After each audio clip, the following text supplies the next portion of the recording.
আমি বলবো যারা এখানে সিন্ডিকেশন করতে চাইবে তাদের প্রতি সাবধান বাণী দিব, করতে আসবেন না। এখানে হাত দিলে হাত পুড়বে। ধরেন চালের বাজার, চালের বাজার কি চলছে না? কিন্তু আপনি কি 180 টাকা চাল মানে কেজিতে চাল কিনছেন, না 60 টাকা কেজিতে চাল কিনছেন? ইস্যুটা ওইটাই। বাজার বাজারের মতো চলবে।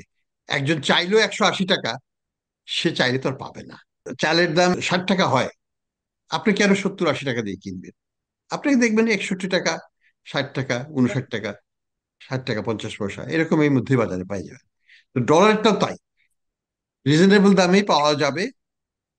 আমরা যেটা বলবো ব্যাংকগুলোকে, বলেছি যে আপনারা শপ অ্যারাউন্ড করুন, নিজেদের মধ্যে কেনা বেচা করুন। স্যার আরেকটা খুব ইজি স্যার, চালের বাজার আর ডলারের বাজার কি একরকম হয় স্যার? একটু প্রশ্ন জানতে চাই স্যার। এভাবে বলা যায় না? অবশ্যই হতে পারে, চাল আরো ইম্পর্টেন্ট ডলার। আমি একটা কথা বলি, চালের চালের বাজার চালের বাজার আমাদের দেশের অর্থসামাজিক প্রেক্ষাপটে সবচেয়ে বেশি গুরুত্বপূর্ণ বিষয়। সেটা যদি ফ্রিলি চলতে পারে, ডলার চলবে না কেন বলুন? বান্ডেল থাকলে প্রতি সেনমানিতে টাকা বাঁচবে। বিকাশ সেনমানি বান্ডিল কিনে জিতুন প্রতি লেনদেনে। বাজারের এটাই হচ্ছে যে ফান্ডামেন্টাল দিয়ে এটা জিনিসটা আস্তে আস্তে সেলফ ইকুইলিব্রিয়াম মেকানিজমে হবে। যেমন চালের দাম যেরকম ভাবে হয়, ঠিক সেইভাবেই অনেকটাই ওই রকম ভাবেই ডলারের দামও নির্ধারিত হবে বাজারে। আমাদের বাজারটা ডিফারেন্ট বাজার, এটা হচ্ছে ইন্টার ব্যাংক মার্কেটের হবে, আর ওইখানে হয় খোলা বাজারের বাজারে।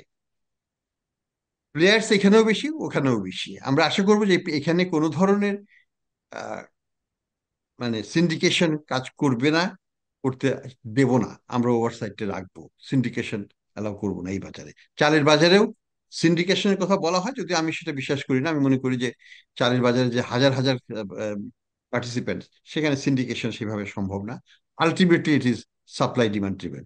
সো আমাদের ডলারের বাজারেও it is supply demand driven. কিন্তু যেহেতু ডলারের বাজারে ওই কিছু দুবাইওয়ালা ইত্যাদি আছে যারা এটাকে চেষ্টা করবে সিন্ডিকেশন করার, আমরা সেটাকে প্রতিহত করব।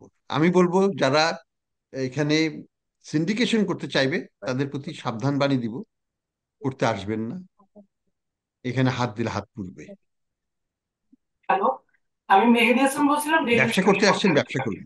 আমার বাজার দর যদি 122 হয় বা 122.5 হয়, কেন আরেকজন 125 টাকা বা 130 টাকা দিয়ে কিনবে বা বিক্রি করবে? একটা সামঞ্জস্য, তার তো একটা কারণ থাকতে হবে। আমরা মনিটর করব, আমরা দেখব কোনো ধরনের চালবাজি করছে কিনা চালের বাজার নিয়ে, সেরকম আর কি, ডলারের বাজার নিয়ে আমরা দেখব। আচ্ছা, আমি একটা কথা বলি, অভিযান চালিয়ে কি চালের বাজার ঠিক রাখা গেছে কোনোদিন? অভিযান দিয়ে লাভ হয় না। আলটিমেটলি আমাকে ইকোনমিক ফান্ডামেন্টাল দিয়েই, চালের সরবরাহ বাড়িয়েই চালের বাজার ঠিক করতে হয়। এটা আমরা দেখেছি, কোনো অভিযানই সাকসেসফুল হয় না আরেকটু স্যার একটু বোঝার জন্য বলতেছি, বাজার আপনি বললেন স্থিতিশীল একটা করতে। ব্যাংক থাকবে, সে অভিযানে আমি বাকিটা বিশ্বাস করি বুঝবো না। কিনা? আমি মনে করি monitoring is the main mechanism. আমরা দেখব, মনিটরিং করব, প্রয়োজনে ডলারের সরবরাহ বাড়াবো।